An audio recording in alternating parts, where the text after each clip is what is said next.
One of my viewers, James Smith, hello James, has asked some questions about my dungeons. He wants to know the cost, weight, tensile strength, storage, setup time, portability, and sliding in use of all the different dungeon systems that I have. So I'm going to go through that and start with cost. So by far the cheapest dungeon on the market is to make it yourself, and I made this one out of some of the foam packaging that a computer monitor came in. Oops, that isn't part of the model. Don't panic, no panic, that's fine. That's a little expansion piece that I made. Ta-da! So that didn't cost a penny. Next up on the cost stakes would be the Fomarillion dungeons. They do a range called Dunkelstadt. Now, I don't actually have the Dunkelstadt set. What I have is some of the feature pieces. So this is one they call the Twilight Inn, and they sell that for €35, which is about £25. That's not the cheapest one they do. There's another one called Dyer's Alley, which is, I think that's just over €30. And they're a really good system actually. So certainly the best on cost. The next up, I would say, is the Cavern set from Hearst Arts. Now I buy these pre-moulded from a company called Mythical Dungeons up in Scotland, and I've elected to build these in a very Dwarven Forge style manner, attaching my walls to tiles. You don't particularly need to do that. You could just lay some tiles out and place the odd wall down. But I'm coming from the Dwarven Forge where I started, so I pretty much built it in the style of Dwarven Forge. Some of the pieces are 3x2, some of them are 1x2. The doors are 3x2, for example. And they do three different styles. They do the pillar style, the tree root style, and this sort of water cavern style. So I got 2 of each of those styles and 4 or 5 sets of floor, and that cost me about £50. I guess the next would be the Egyptian set from Hearst Arts. I got quite a lot of this. It's kind of hard to put a price on it though, because it really depends on just how much you buy, and how big do you want your dungeon to be. I bought a reasonable amount of the Egyptian tomb stuff. I certainly don't have every sort of possible piece or room and what have you, but I can make a dungeon that fills up my table more or less, actually slightly less, and it cost me about £180, which is pretty good. The next on price would be the Some Miniature Dungeon. These sets, of course you're only seeing a few pieces here, but you get a set of 20 odd pieces. I forget the price. I know what I spent overall. I'm just trying to remember the price of the individual. I'm going to have to look it up. Okay, I've just checked the price. So a set of 20 pieces for that costs around €50, which is, what's that, just under, well, £35–40-ish or something. I actually got it slightly less than that. I got it unpainted. So for Dwarven Forge, if you buy unpainted, bear in mind the some price was for painted, so unpainted you can get 32 pieces plus 2 doors, so 34 in total, because the doors on Dwarven Forge sit on top of the tiles, like so. And that is 55, hang on, that is $55, so that's about £40. Oh, that works out cheaper than some, that's not right. Oh, that's the US shop, that's a much better deal, hang on. Yeah, so a single set in the UK is £50, so just $5 less than the US, so nice exchange rate there, Dwarven Forge. And painted, they come in at £70, so an extra £20.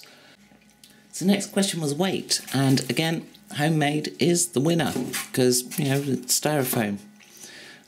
Followed by the Dunkelstadt stuff. If I just zoom out, there we go. I mean, you know, it's really light stuff because it's made out of hard foam.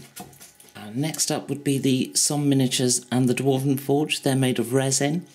And finally would be the Hearst Arts pieces because they're made out of plaster, particularly the Egyptian set, which is much larger rooms.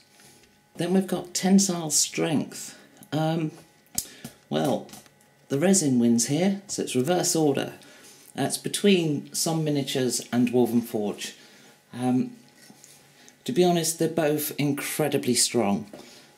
So comparing them is a bit pointless. They're both more than adequate for the task. In third place, I would say, is the Dunkelstadt stuff, the hard foam. It is very strong foam. Having said that, it's still foam. I wouldn't like to put a set of this in a bag, with other stuff, or pack it in a box with other stuff. There's a good chance that it might leave an imprint. Then it would be the Hearst Arts stuff. It's made of plaster, so it is quite fragile. And particularly, I'd say, the Egyptian stuff, with the way I built this, because the rooms are larger, they're much more prone to getting broken, so I have to be much more careful carrying that than the cavern set. And lastly, of course, homemade. This is so fragile, I keep it in a locked cupboard. Which brings us on to our next question of storage. Well, if you're making it yourself, you're going to need to find somewhere safe to store it, because the foam stuff, or my own foam stuff, is particularly problematical. The Thermarillion stuff, well, the Dunkelstadt system is mostly flat floor tiles with walls you can lay on. Some of the pieces have walls built in. The feature pieces that I have, these big rooms, I've got 3 of these. I just pull another one out to show you here. So, this is the Mines of Moria piece, which is a huge piece. They don't compress particularly well, so I have them up on shelves. So they're a bit problematical for storage. Although what I often do with these is I leave them set up so they actually contain a lot of my furniture, minis and stuff. The Egyptian set is a real problem. And I'll show you the scale of that problem. Well, I'll leave those 2 pieces there. If I just pan this around, you see I'm taking up 2 shelves. That's a lot of space. My cavern dungeon is much smaller. Again, you can't stack it easily. The Hearst Arts stuff, you either got room builds with the Egyptian stuff, which is really big, and with the cavern stuff, here we've got, the walls don't stack particularly well. Somme and Dwarven Forge are particularly good here, because what you can do is stack them. So that's a lot of tiles in a very small amount of space. Setup time, the winner is the Egyptian tomb. I just pull a whole room out, plonk it down, it's done. A whole corridor, boom, done. I suppose arguably my homemade room as well, I can just drop that down. Thermarillion, again, also really quick because they're large pieces. Even the Dunkelstadt system, which I can't show you because I don't have it, but it's big floor tiles. That helps a lot in terms of the speed of setup. Particularly a room like this, as I say, I would have that built before the session, so I can just pull the whole thing out and lift it across. You can't do that with the Dwarven Forge tile-based approach, because you have to place each piece, then you've got to place each furniture. So this modular approach, it's slower. It's optional with the caverns, as I said before. You don't have to build it that way. I just chose to. But with Dwarven Forge and Somme, they are modular dungeons, and I just realised I got this one round the wrong way. They're modular dungeons. That means there's some setup time. One thing I've seen, which I thought was a particularly good idea, was having sheets of perspex, and the person had shelves under the table, and they'd pull out these big sheets of perspex with whole sections built and put them down.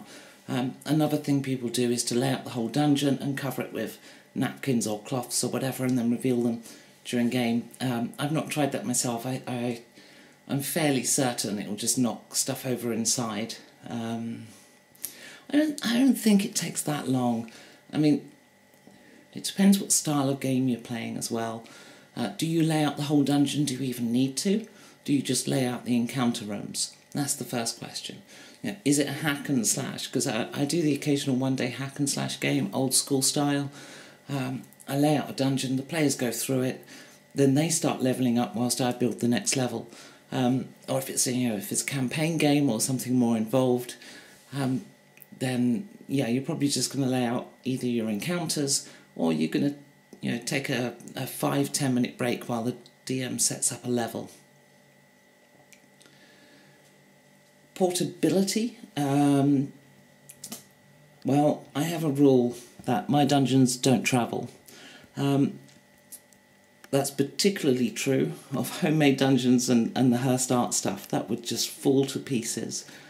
As I mentioned before, with the Thomarillion stuff, I would be concerned about packing it in a bag with a load of other things because it is hard foam, but the keyword is hard foam. That's much better than my homemade piece.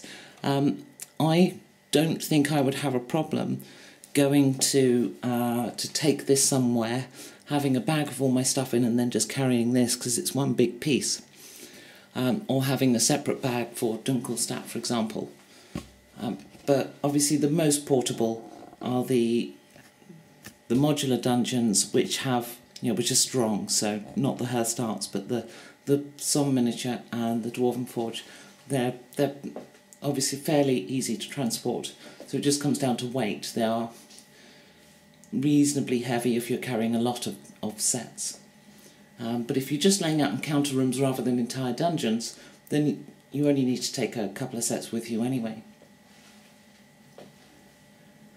So the last question was sliding whilst in use.